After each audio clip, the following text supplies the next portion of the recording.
Köln-Ding der Woche. Der Podcast zur schönsten Stadt der Welt. Präsentieren euch der Uli und der Frank.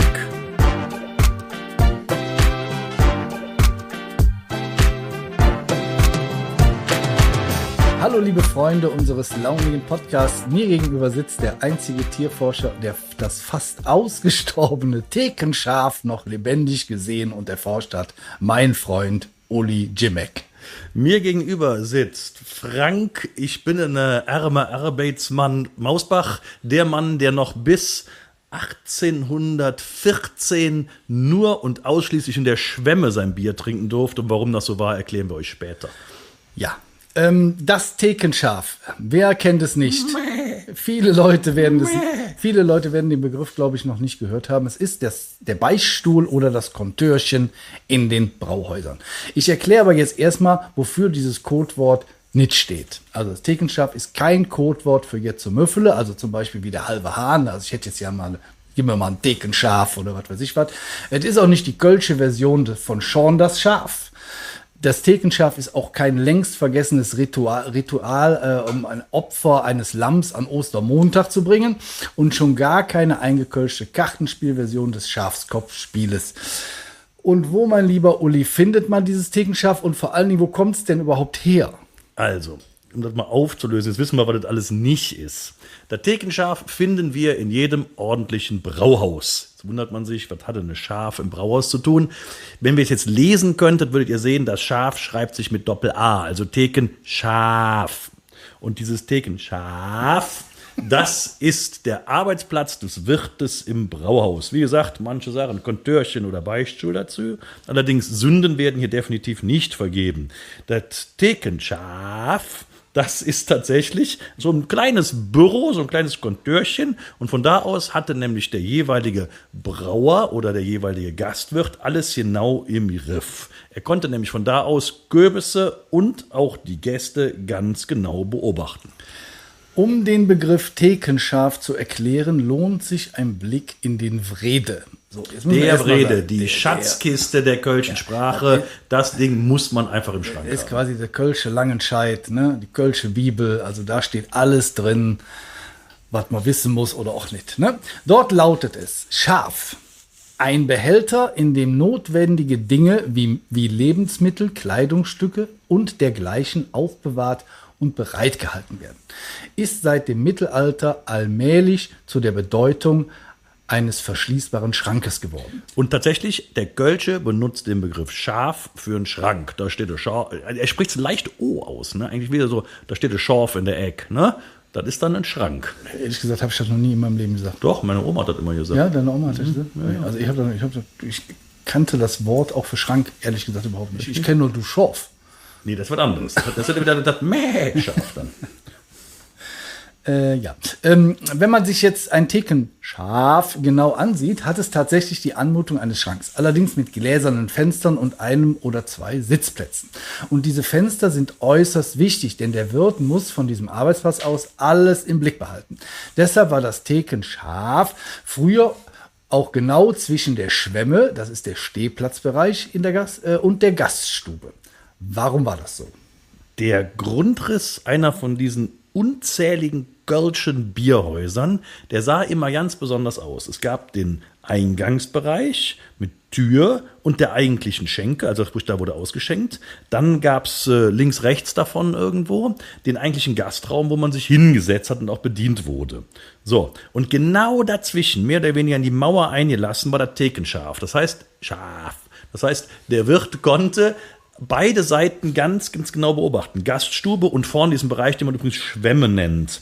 Diese Schwemme war insofern wichtig, weil nicht jeder durfte da rein in den eigentlichen Gastbereich, sondern das war gewissen Menschen schlichtweg verboten. Wer war das? Ja, also Henker und seine Knechte.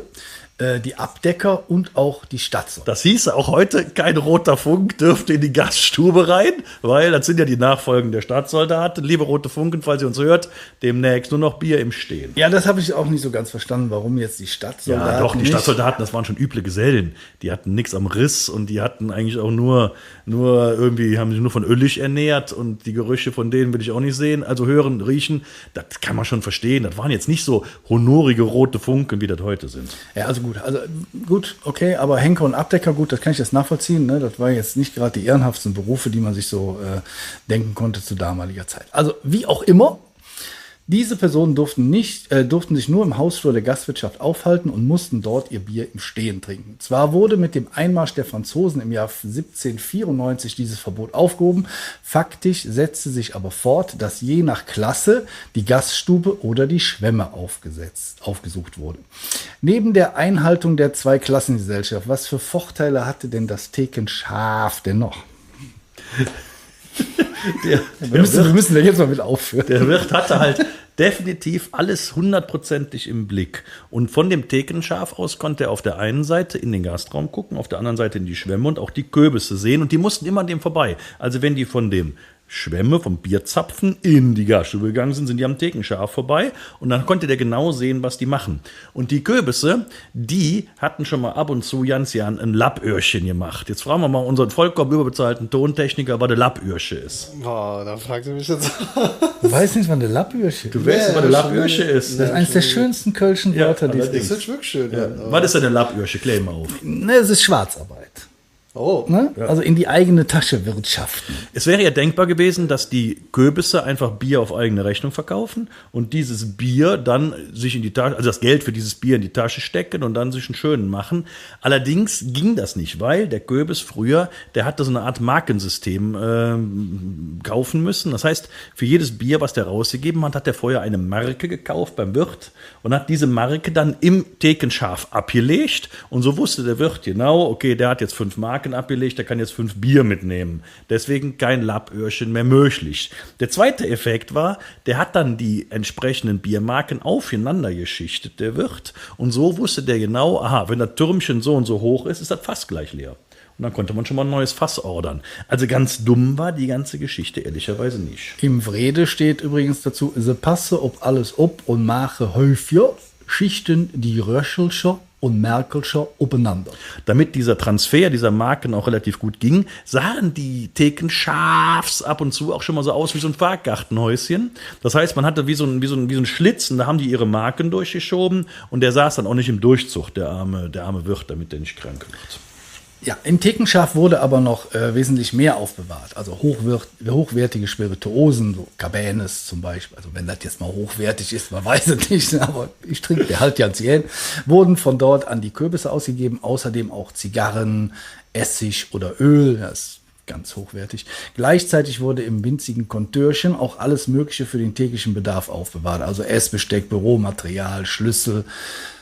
Dann war das außerdem auch noch sozusagen die Schaltzentrale, denn nur hier waren die Lichtschalter und Sicherungen angebracht, um überhaupt Licht in die Braustube zu bekommen. Ganz wichtig auch im Thekenschaaf die nicht bezahlten Deckel. Also jemand, der seinen Deckel nicht bezahlt hat, der hat ihn im Thekenschaaf liegen lassen und wenn der nächste Erste war, konnte er wieder hingehen und den Deckel dann auslösen. Ja, also man kann mit Fug und Recht behaupten, dass das Thekenschaaf ist sowas wie das Oval Office der Brauhäuser.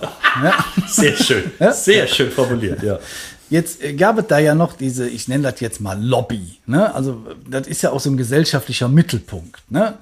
Da war zum Beispiel so, dass der gesellschaftliche Mittelpunkt dieser Thekenschaaf, da befanden sich auch die Stammtische in unmittelbarer Nähe. So war der Gastwirt quasi permanent im Kontakt mit seinen Stammgästen. Ne? Der Verband Deutscher Architekten und Ingenieure, Vereine, schreibt dazu 1888, dieser sogenannten Theke, zunächst hatten gemeinlich die Stammgäste, die mancherlei Vorrechte genossen, ihren bestimmten Tisch, also der Stammtisch. Ne? Im Thekenschaaf wurde nicht bezahlte Deckel aufgehoben, sagte der Uli ja schon. Und es wurden auch Beschwerden über unfreundliche Kürbis entgegengenommen. Ne? Also was du jetzt bei Google Bewertungen machen kannst, konntest du da dem Mann hinter dem Thekenschaaf sagen.